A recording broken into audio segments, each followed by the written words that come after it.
In February 2019, Turkish government services portal couldn't withstand the load and became unavailable.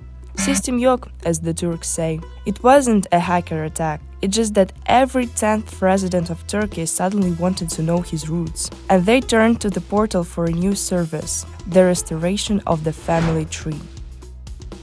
The result surprised many. Greek, Armenian, Slavic, Kurdish, Persian, Balkan, and Jewish roots. Of course, those who were in Turkey noticed that the locals are quite different, and the Turks themselves suspected that they aren't direct descendants of Mongoloid Seljuk Turks. But now millions of archival documents have been published that prove this. In the 20th century, this information was secret for many decades. Watch this video to the end to learn why. Put likes and subscribe to the channel, and in the comments let us know about which country you would like to know next.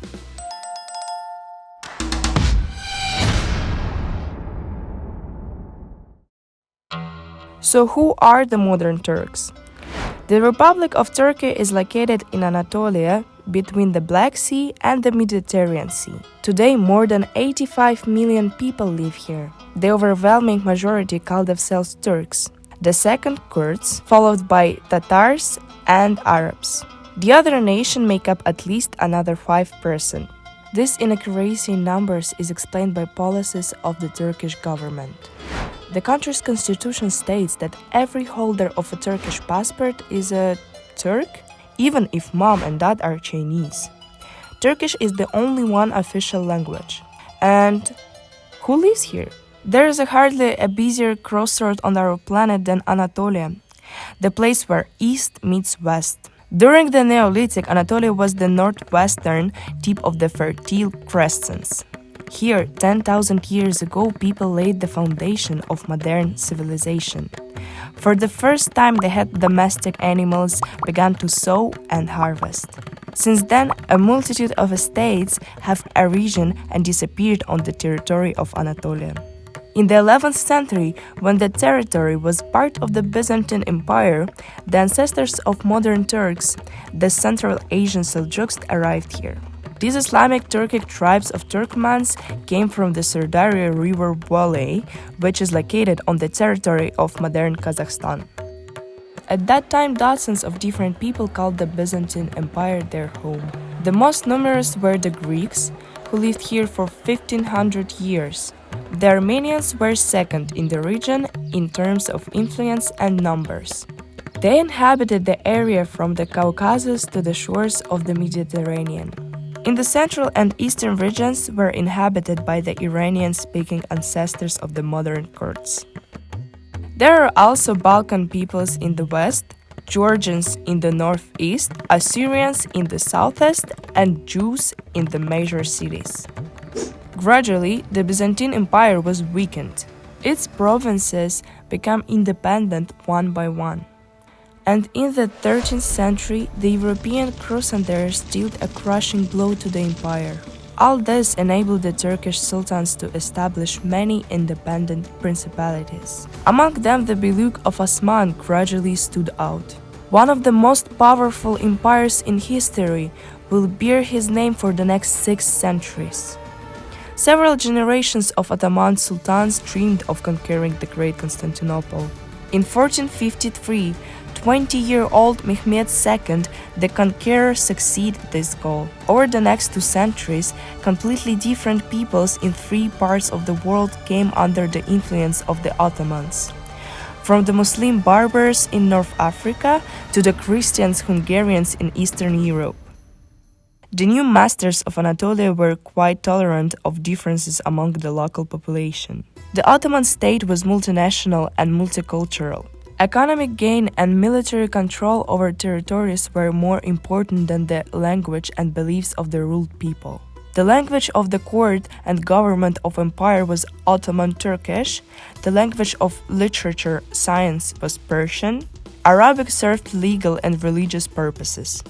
And the population of the empire spoke their native languages, from Kurdish to Russian. Gradually, various links were established with Europe, which required knowledge of French, German, and English.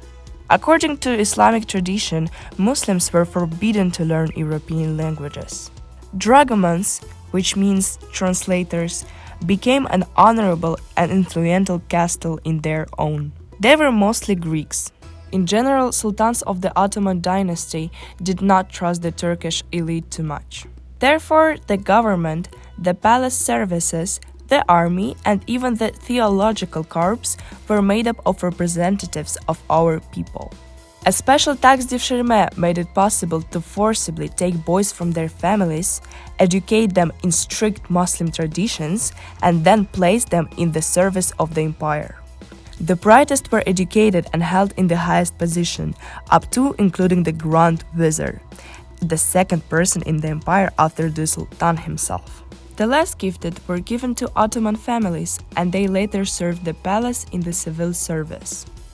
Even the fearsome Janissaries, the elite of the Ottoman army, came from the Christian population of the empire. Devshirme gave Ottoman society many famous personalities. Grand Vizier Mehmed Sakalu, who was born in Serbia and originally named Bayan Nenandej, headed the government under which the Ottoman Empire reached unprecedented greatness.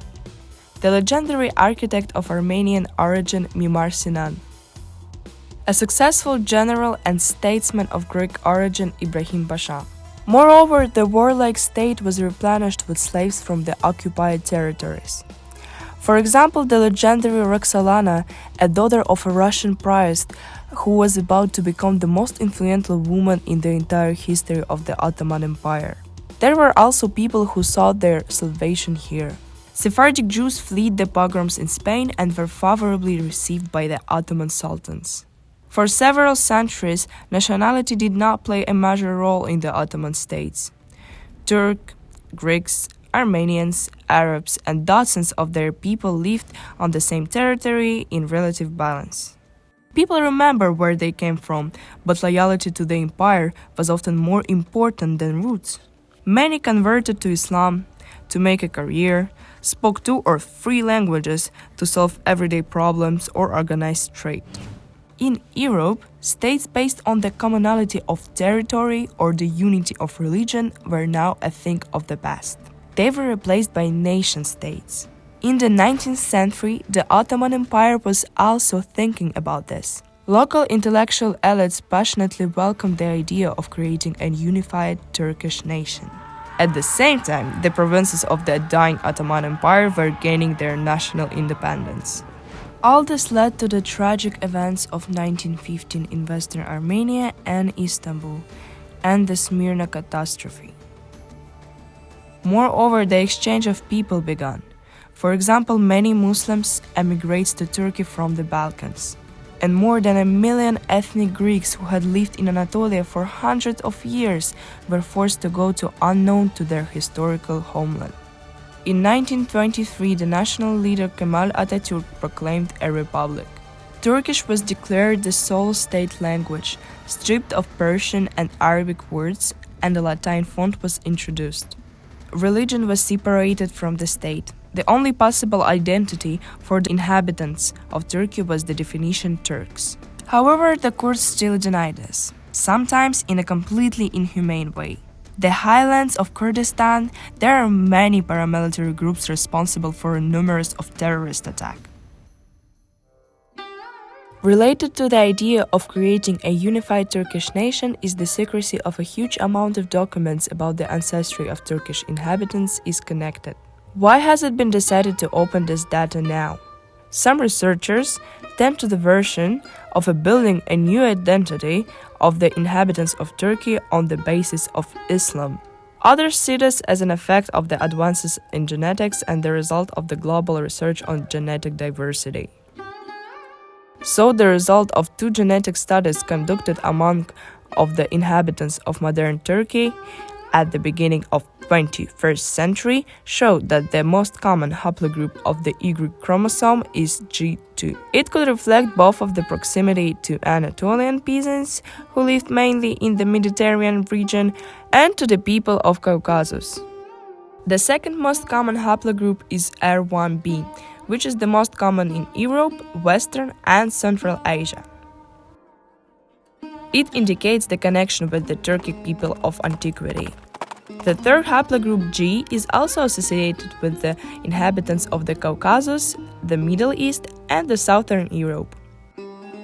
And the fourth most common marker, E3b, may indicate a connection with both of the African continent and the Balkan people. According to studies published in 2012, the Turkish population has a very high genetic similarity to the population of the Middle East and Europe, and only a certain degree of similarity to the inhabitants of South and Central Asia. And now, a little spoiler for the next video. What country is this? Write in the comments. Stay tuned to find out who lives where in the next season.